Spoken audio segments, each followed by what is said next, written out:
That day, if our positions were switched,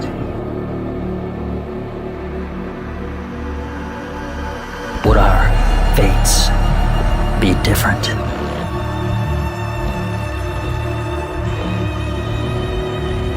Would I have your life and you mine?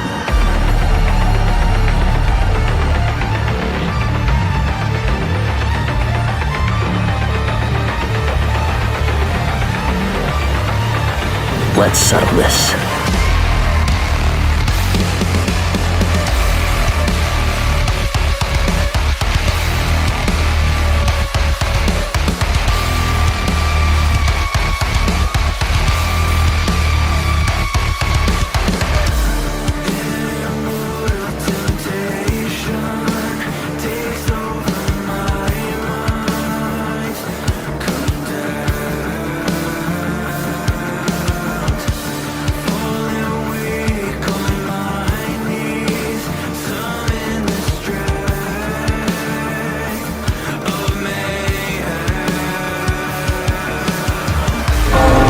It has begun.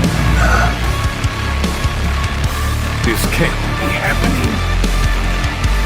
I lost my right arm because of him! Dante lost? Soldier Boy said City's gonna come back. Go on. Well, now I'm imagining that the ball is traveling in deep space.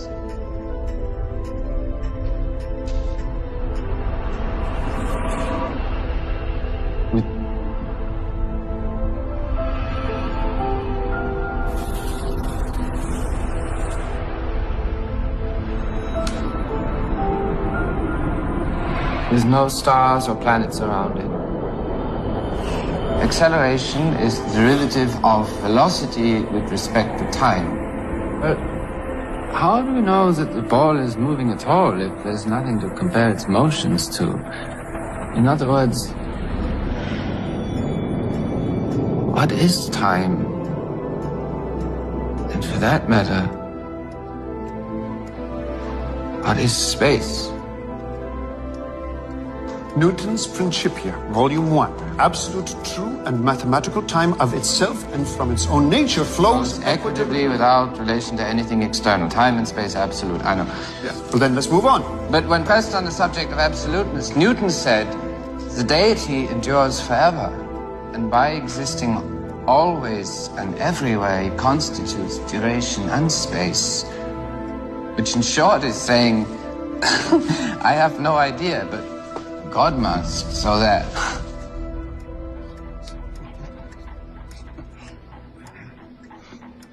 Albert? I know I should... Sit down.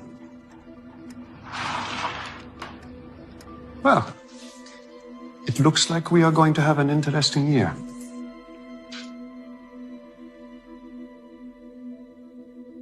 Alright, time to kick some ass. Not just here, but everywhere. Cheer up, crew cut. Hey, Psycho! Watch the merchandise! I've got a score to settle with that son of a bitch.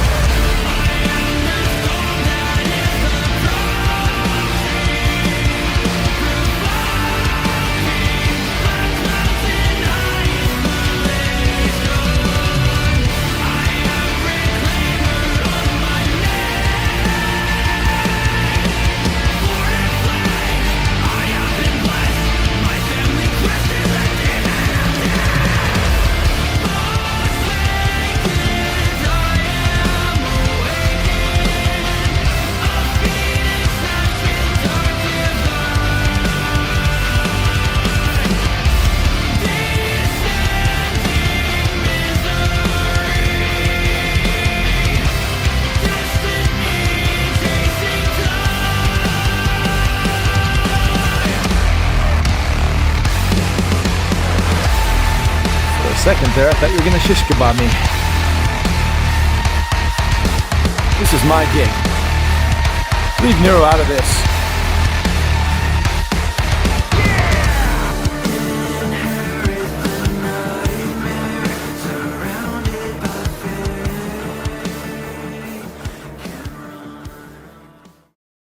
If humanity only knew the power of the 3, 6s, and 9s, it would be a completely different universe. This is the power of the 3, 6s, and 9s. And it wasn't just Tesla. Pythagoras, Vitruvius, Aristotle, Plato, all talked about the 3, 6s, 9s, and 8s. Now, what I'm about to tell you, I'm now writing up. It hasn't been released yet. You're the first audience in the world to hear about it. You are a digital, that's mathematical, a digital bioholographic precipitation.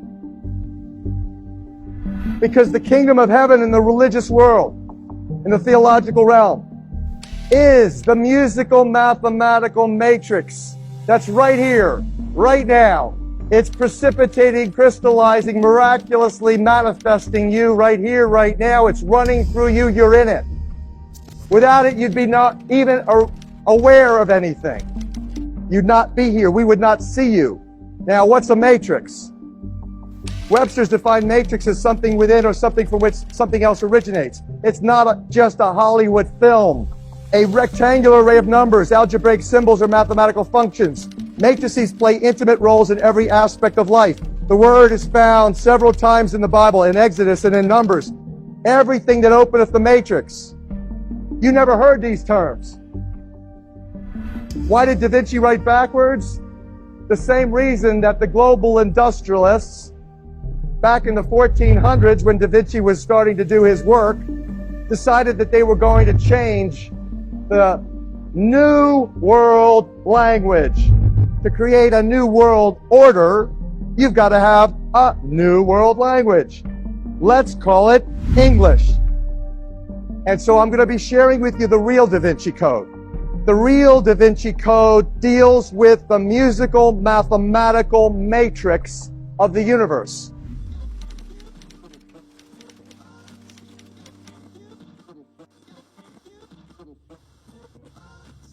You're looking at a Da Vinci drawing that you will not find in the complete works of Leonardo da Vinci. This is a picture that Leonardo da Vinci drew that's been suppressed because it speaks to the truth of what's taking place in the world, and you'll realize that it's not changed since the time of Da Vinci, late 1400s. Reality is that Da Vinci drew exactly what's taking place on the planet. You have a division between the religious world and the political world. You've got a manipulation of the population that is currently engaging the gross deception, this thing that we call physical reality. And in essence, you have the pagan bull, a symbol of Baal, the symbol for fertility god, which currently represents the symbol of the Roman Catholic Church. And that image is seen carrying the tree of life across the stormy oceans, controlled by the royalty of Europe, who stand in the crest of the eagle all over the planet. One of the beautiful things that we discovered in decrypting the real Da Vinci Code is that there is a musical note, a tone frequency called A440 Hertz tuning. That is the standard tuning. When you turn your radio on, you listen to any music from rap to rock and roll to classical. You're listening to it played in A440 Hertz. Well, where that source is from is back in 1918, the Rockefeller family and the Rockefeller Foundation funding the arts paid for the American Federation of Musicians to institute A440 tuning. It was not very successful. The world's leading musicians screamed, say, how can you do that? We have Baroque music, we have all these wonderful music played in different tunings. Well, they didn't have a good time of it, so they gave it over to a publicist, a propaganda minister by the name of Joseph Goebbels, propaganda minister for the Third Reich. And so that propaganda administered by Goebbels eventually got the world to literally create the standard tuning of A440, which, if you understand bioenergy and you understand biophysics, it puts a resonant frequency block from here down. So if you're wondering why the world today has gone literally egoic into paganism, honoring the false gods of medicine, of science, the false gods of popping magic pills to cure every ill. You realize that all of this egocentrism that cuts the heart off has been primarily done by the changing of the frequencies by which we literally thrive. And so I'm going to be sharing with you the real Da Vinci Code. The real Da Vinci Code deals with the musical, mathematical matrix of the universe. The real Da Vinci Code deals with water and water science and hydrosonics, how it's all coming out of water. In essence, it explains why I'm going to give you the best definition of who you are. You are a digital. That's mathematical. Bioholographic. Biology. Holograms. You know what a hologram is, right?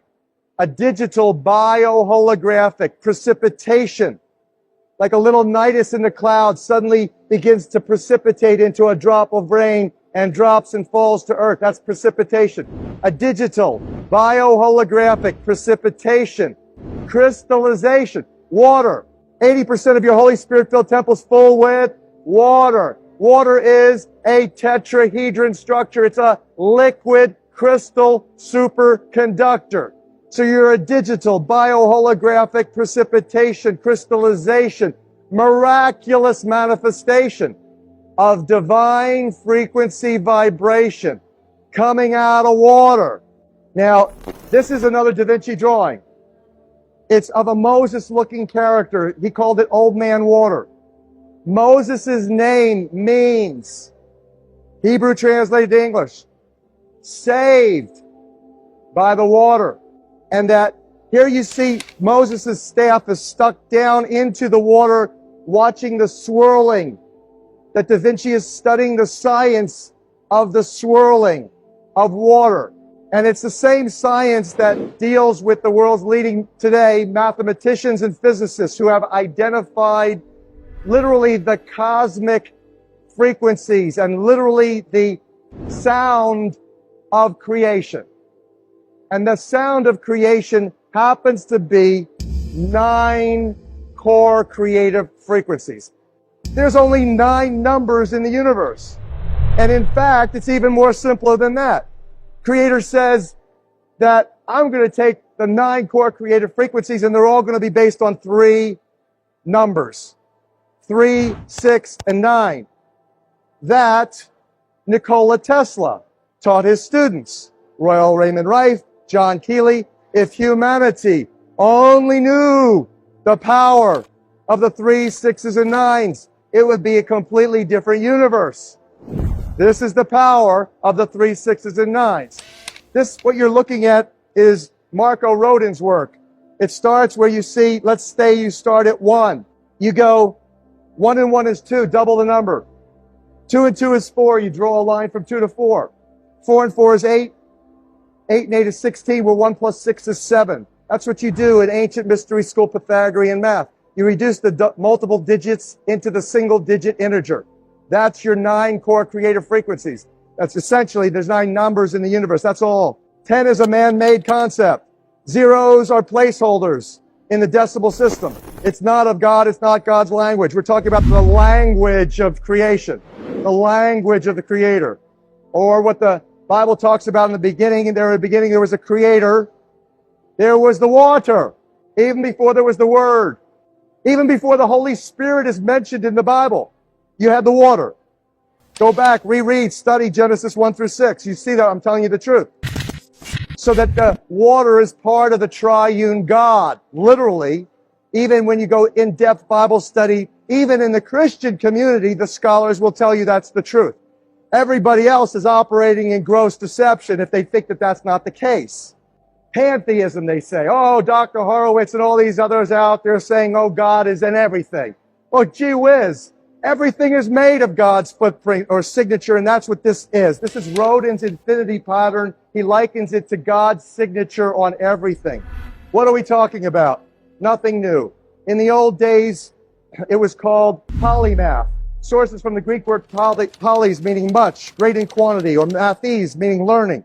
So a person who excels in multiple fields, particularly the arts and science, is also called Renaissance man. is a master of polymath. Now, I know most of you hate math. I know most of you didn't do well in math because that's man's math. God's math is real simple. Doesn't lose everybody. So Da Vinci is seen as an epitome of the Renaissance man. He was a master of polymath. And you look at the ancient understanding. These definitions comes from Webster's dictionary. You never heard these terms. So polyhister is a synonym for polymath. In fact, hister and mind and math mean the same. Imagine that. Hister is related to math. They mean the same. Everything sources from math. The creative language is math. If the spoken word, it goes into the water, into actually the firmament. Remember Genesis 1:2 says, in the beginning there was the creator, then the spirit of the creator hovered over the face of the water, divided the water from the water to create the firmament or the dome. Some Bibles say the ether. And then that's akin to, in physics, the quantum field. Into that quantum field was the word was spoken. What is word but sound? What is sound? Electromagnetic frequencies. What's that? Simple math. So these are the electromagnetic frequencies of creation that the Creator has blessed us because He loves us. He, she loves us. And there's a covenant, there's a contract. The covenant says that the Creator will always be there for Abraham, Isaac, and Jacob, for all the children, all the 144,000 tribes, all of the people who have the love of the Creator and faith and understand the creative technology of prayer and the lips, the labiatum, the creative instruments. Because if you're created in the image of the Creator, then guess what? The Creator creates through the spoken word, with love, with heartfelt loving intention, to create in joy, a blessing that can go off and be creative. Then guess what you are able to do is the same. The lips in prayer is the creative technology. And the heartfelt loving intention comes because of the key that opens that door of faith. You gotta have faith. Philomath, lover of learning. Plato and Aristotle defined mathema as relative to discipline or discipline. Doctrina, learning the fundamental laws governing everything. So now these philosophers and their many disciples consider mathema in terms of education, which included arithmetic, geometry, astronomy, and music.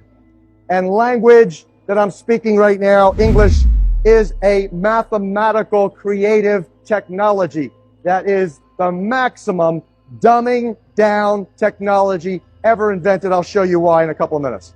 So Da Vinci said, this is a quote from Da Vinci, there's no certainty where one cannot apply any of the mathematical sciences. And the road to finding oneself, including your highest qualities and creative potentials, is paved by mystery school math, engaging the matrix. Now, what's a matrix? Webster's defined matrix as something within or something from which something else originates. It's not just a Hollywood film. A rectangular array of numbers, algebraic symbols, or mathematical functions. Matrices play intimate roles in every aspect of life. The word is found several times in the Bible, in Exodus and in Numbers. Moses made sacrifice to the Lord. Everything that openeth the matrix. That was done so that the Hebrews could be freed. Today we're enslaved. Every which way possible. Profiteering off of humanity's ignorance and suffering is the game plan. So how do you come out of her, my people, lest ye be infected by her plagues, her lunacy, her hypocrisy? How do you do that? Real simple. Seek ye first the kingdom of heaven. Then all else comes to you. How come? Because the kingdom of heaven in the religious world, in the theological realm, is the musical mathematical matrix that's right here, right now. It's precipitating, crystallizing, miraculously manifesting you right here, right now. It's running through you. You're in it. Without it, you'd be not even aware of anything. You'd not be here. We would not see you. Why did Da Vinci write backwards? The same reason that the global industrialists, back in the 1400s when Da Vinci was starting to do his work, decided that they were going to change the New World language. to create a new world order, you've got to have a new world language. Let's call it English. Let's get the King James Bible in English. When? Same time. Late 1400s began, 1515, done. King James and his boys, Sir Francis Bacon, alias William Shakespeare. Shakespearean plays is like the media of today. The theater was the media, and the message was in English. And now let's take a look. Da Vinci wrote backwards because what they did is they flipped alphanumerically. I just told you that everything in creation is math. The labia ratum, the lips, are the creative instruments. So now, if you're going to take the creative language and the creative instruments and you start to speak English, here's what happens. And by the way, these revelations came out in 1998 with healing codes for the biological apocalypse. If you're just beginning in this kind of like initiation into reality, to the truth that shall set you free, you might want to start with healing codes for the biological apocalypse and then graduate to where we now are, love the real Da Vinci Code. So Dr. Palaio, back in 1996, had a couple of visions. He saw numbers and letters on his windshield, and he learned that there's an alphanumeric for every letter, just like in gematria. For every letter, there's a number, an alphanumeric relationship. And that he took the words, the English language, like you see here, A to Z, 1 to 26. So it's 1 through 9, 1 through 9, 1 through 8. You see that? Now, you take the words faith, trust in God. Oh, isn't that interesting? They're all 8s. The infinity sign. Well, so then what you do is you take the number 8. And in the Bible, the Creator never adds, never subtracts, always multiplies. This acceleration of your divine inspiration and your spiritual evolution is exponentially accelerating because it's multiplying. And so you take the numbers 8 and do the multiples of 8. 1 times 8 equals 8. 2 times 8 equals 16, where 1 plus 6 is 7.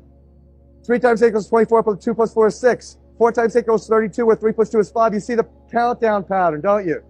8, 7, 6, 5, 4, 3, 2, 1, 9, 8, 7, 6, 5, 4, 3, 2, 1, 9, 6, 5, 3, 2, 2. See it? Which is the what? The English alphabet backwards. So the sacred languages of Hebrew, ancient Aramaic, Babylonian, and Sanskrit were sacred. They were considered sacred languages. Why? Because when you spoke them, the resonant energy had a immediate divine intercommunication, communion, and a divine interpersonal connection. You had this heartfelt, loving understanding. So now you take, interesting thing, you take the English alphabet backwards, add it to the English alphabet forwards. 8 plus 1 is 9, 7 plus 2 is 9, 6 plus 3 is 9, 5 plus 4 is 9. It's always 9. What does that tell you? It means that there's a perfection in the English language. That means that it was designed, it didn't happen by chance. Some genius did it. And they did it to have the exact impact that I'm telling you. To dumb you down maximally. To make you think that you're simply a human being when in fact you are a superhuman being. Now take the multiples of 3, 6s, and 9s and you see why Tesla said, and it wasn't just Tesla. Pythagoras, Vitruvius, Aristotle, Plato, all talked about the 3, 6s, 9s, and 8s. And the 8s. So they're special. All multiples of 3, 6, 9 always give you 3, 6, and 9. And so when you now have the revelation of the original musical scale, the core creative frequencies of reality, you realize they are 396, 417, 528, 639, 741, and 852. That is all 3, 6s, and 9s when you do the Pythagorean mathematical conversion. Rodin, the first time I had the first mathematical genius, and I'm humbled and privileged to work with the world's leading physicists and mathematicians right now, who have advanced so many wonderful blessings of revelation regarding 528 hertz frequency of love, and all of these numbers, and what they really mean, and how they fit with sacred geometry and cosmology. Everything in the universe now we understand is based on this system.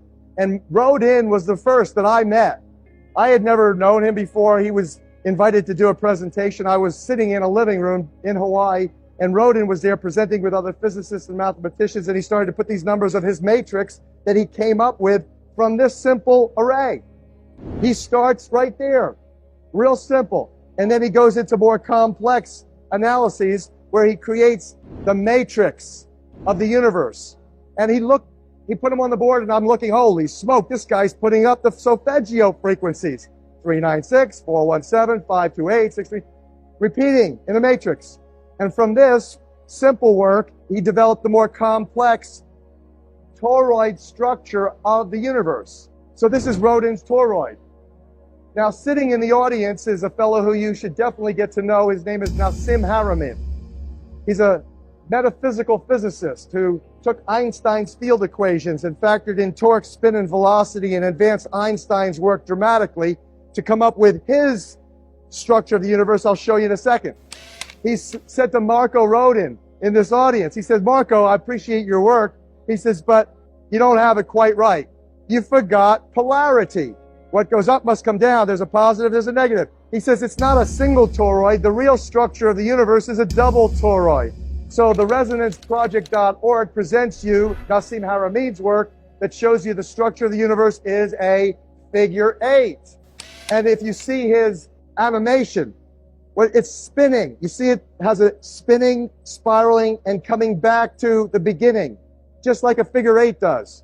Now you have just learned how come what goes around comes around. You just learned, as you sow, so shall you reap. You just learned that paying it forward is a great blessing to you. You just learned that giving is receiving. You just got shifted out of this whole ignorance, this paradigm of scarcity consciousness, into the great abundance, the way the world really works. So Hartmut Müller, Russia's top space-time physicist, concurs. He basically evaluated the structure of the standing gravitational wave of the universe. And he said, you know what this looks like exactly is on the cosmic level, it reflects the microscopic level of DNA. And so now you play with this, as I did. He said that there's N6 nodes. You see on the lower left side of the chart, it says N6. His thesis advanced that there are nodes into which physical reality manifests. Doesn't happen everywhere along the wave. It happens in certain spots where the energy, just like at the center of a figure 8, bingo, there's a unique spot, one spot where the energy vectors cross. Right there is a node. And he says in the grand standing wave of the universe, there's 6 places that actually physical reality manifests within the wave. He calls it the N6. Now, what does the Bible tell you? In how many days did the Creator create the universe? In 6. This universal spiraling, spinning is the same reason why your DNA, and you see now, the structure of your DNA, there's Marco Rodin's infinity pattern on every single gene sequence. The structure of your DNA, which is an antenna to the Creator. The primary function of DNA, served by water, is to receive and transmit energy signals. Photons of light, phonons of sound. And that the water itself is all in the matrix of DNA. In and around DNA is water. What kind of water? Structured water. So here is Ron Sakeley from the journal Science back in 1996 telling the whole scientific community, hey, guess what happens, folks? Your energy from your DNA, if you don't have water, structured water, that's 6-sided hexagonal-shaped structured water, if you remove as little as 8%, what you get is this. These are the same DNA strands that have lost 8% of their water. It unravels, it unfolds. And if you understand the energy dynamics of it, you see that the electromagnetic potential drops dramatically. So that this is the connection between you and the Creator. And if you want to really do what the highest holy persons on this planet really do when they commune with the Creator, you have to understand the divinity of water and the capacity of water to serve you maximally. Everything in healthcare. You can go out and buy every great machine that's out there. You could go out there and buy every great product that's out there. And if you're dehydrated, you are not going to have any blessing. If you have a pH, a body chemistry, pH, parts hydrogen, power of hydrogen. What's the power in hydrogen? Electron, donation. Every energy in the universe, every movement from the blinking of your eyes to the movement of my lips right now is because of electron flow. The universe is a piezoelectric current, piezoelectricity, oxidative, reductive reactions, everything, positive, negative, yin, yang, everything is based on this understanding of the electron negatively charged goes to the carrier OH, water, H2O, H plus OH minus. That minus charge happens when that electron goes to the oxygen, the element number 8, Creator's number, Creator's element for healing. That's how he got Adam and Eve off the ground. He breathed the breath of life into Adam. Prana, the breath of life. What is hemoglobin? Oxygenated heme metal, sacred geometric carrier of oxygen. So it's all about H2O. If you know enough about water, that is, if you know enough about how God works in you, then you are free. Totally. Brothers, my time with you is almost over. But for now, let us eat.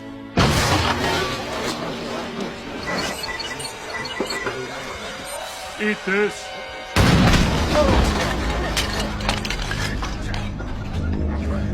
You just don't get it, do you?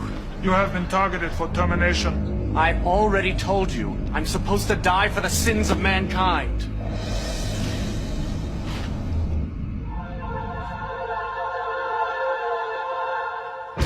I'm programmed to protect you.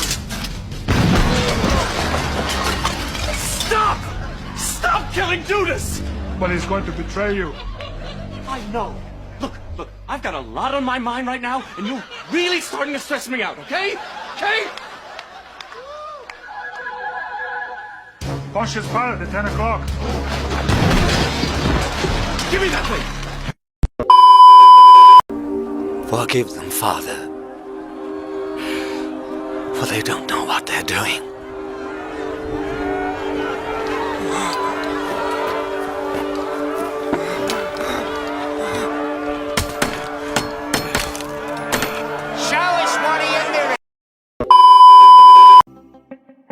How do you know you're a person who has lived your life, rather than a just-formed brain full of artificial memories, momentarily hallucinating a reality that doesn't actually exist?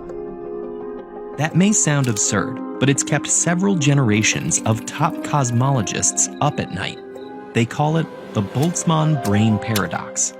Its namesake, Ludwig Boltzmann, was a 19th century physicist operating in a period when scientists were passionately debating whether the universe had existed for an infinite or finite time.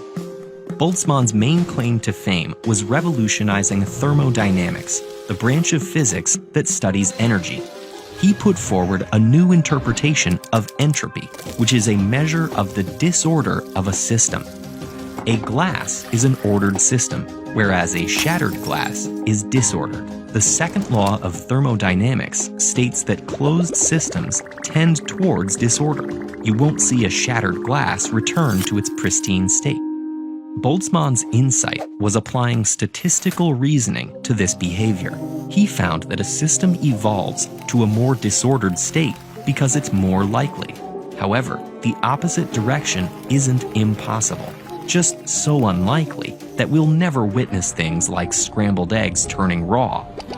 But if the universe exists over an infinitely long time, extremely unlikely events will happen, including complex things forming out of random combinations of particles.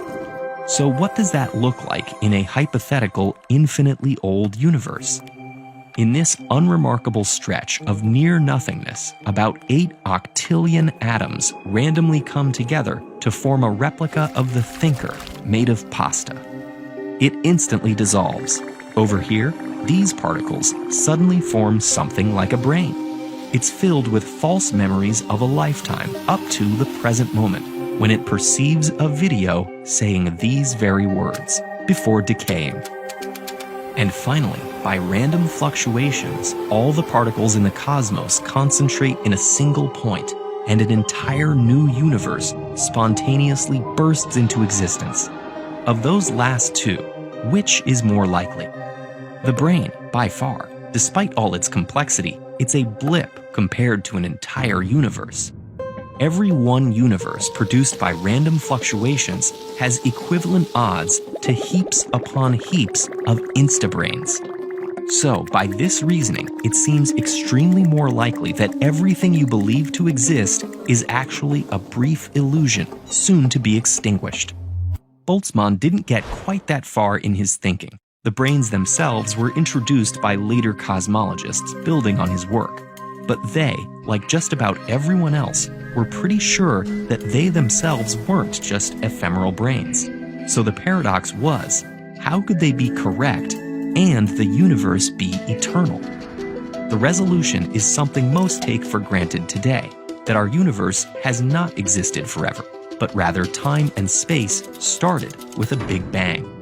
So that's the paradox over and done with, right? Well, maybe not.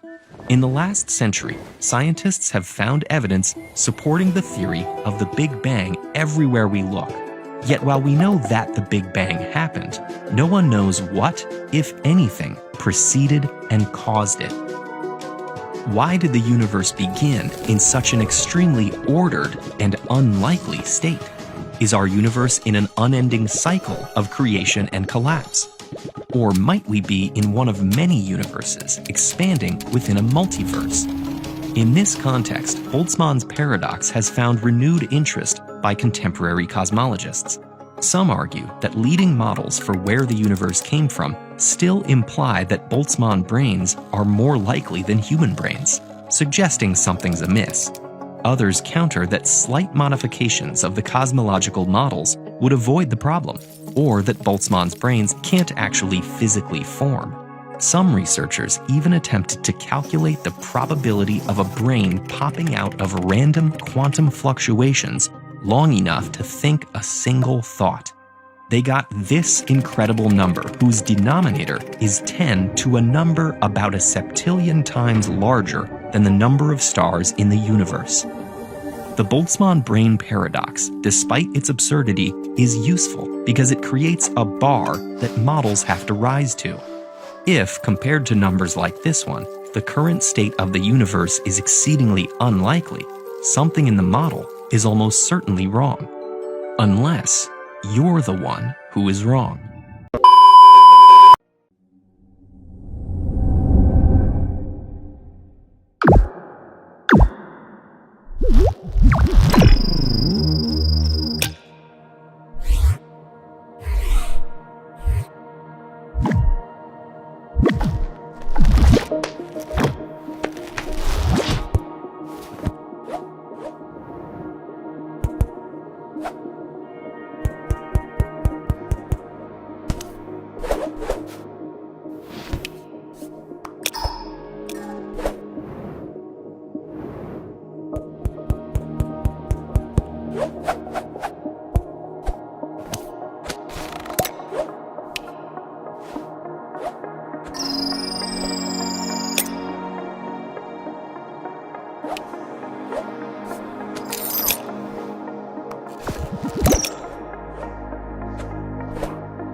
From the primordial cloud of gas and cosmic dust, gravity forged the stars.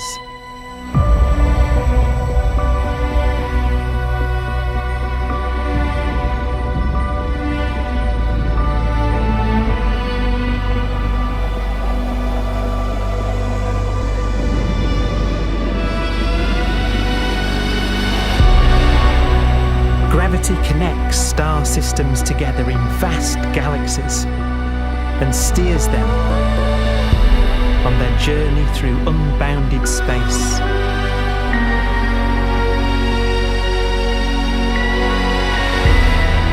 The relentless flow of time has driven the evolution of the universe and created extraordinary wonders.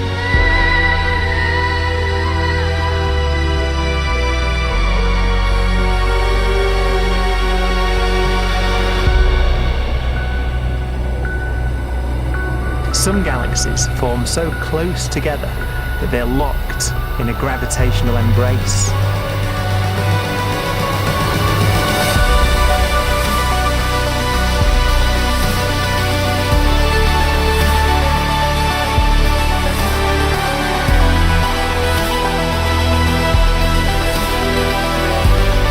What a magnificent sight it would be.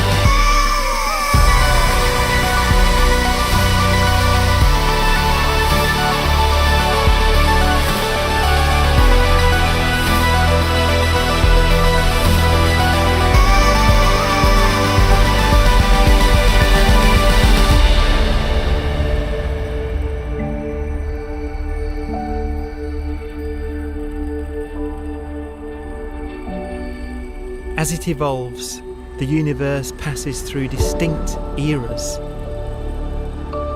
Vast ages whose beginnings and endings are marked by unique milestones. The births and deaths of its wonders.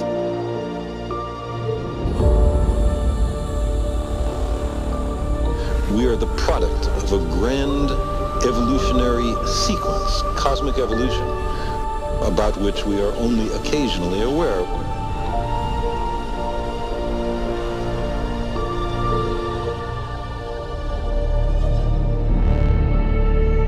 Gravity is the great creator, the constructor of worlds. But gravity is also the destroyer, because it's relentless. When a star around 15 times the mass of our sun collapses, all the matter in its core is crushed into an infinite void of blackness known as a stellar mass black hole.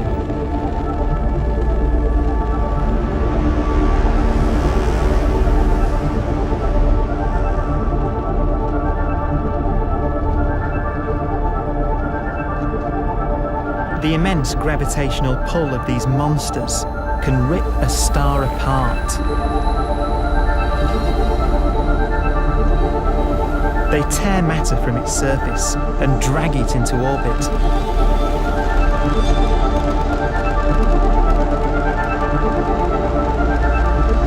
This superheated matter spins around the mouth of the black hole, and great jets of radiation fire from the core.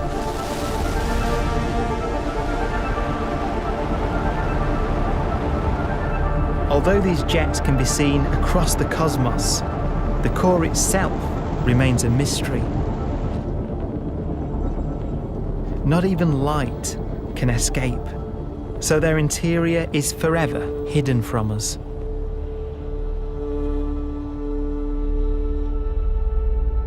Throughout a star's life, there is a constant battle between energy pushing out and gravity pushing in. When it runs out of fuel, the star collapses and then explodes with the brightness of 1 billion suns.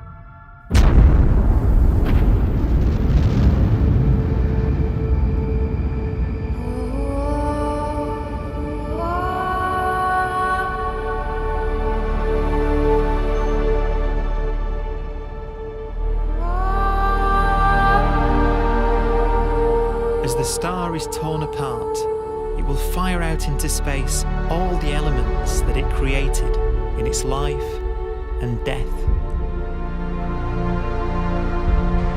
These are new stars forming from the elements blown out by supernova explosions. New stars being born from the remains of dead ones. And it's from this universal process of death and rebirth that we emerged. Because it was in a nebula just like this, 5 billion years ago, that our sun was formed.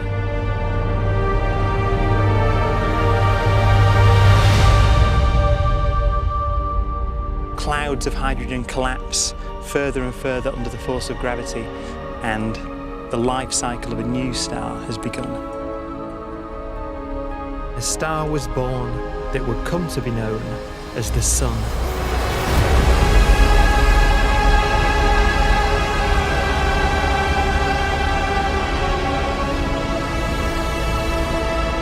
Around it, a network of planets formed. Among them was the Earth.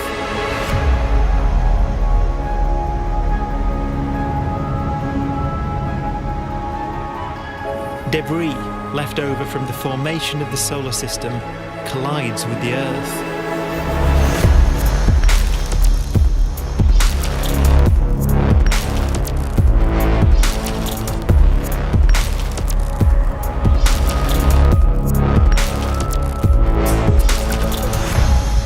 Earth began life as a molten hell. The early continents were still forming. The land was dominated by volcanoes, hostile and lifeless. But deep in the oceans, life had begun.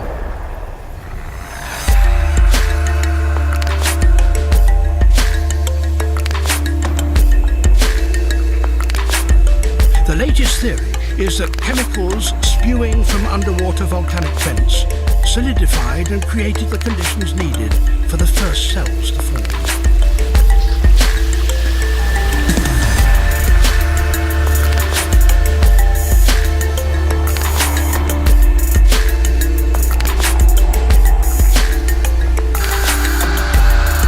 For some 3 billion years, simple microscopic organisms were the most advanced form of life on the planet.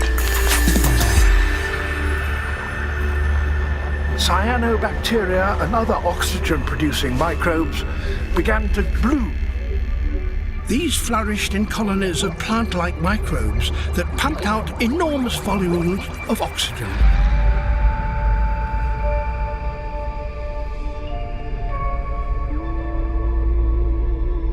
And it was this increase in oxygen that was the key to the rise of the animal kingdom.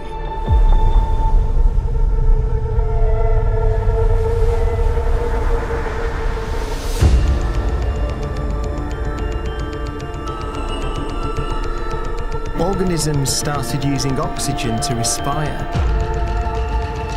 yielding a lot more energy, which allowed the development of more complex life.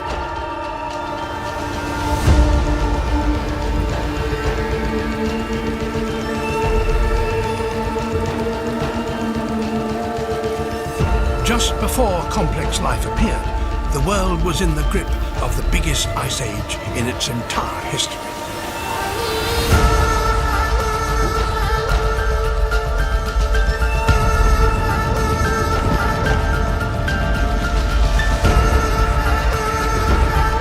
And then suddenly, advanced organisms appeared.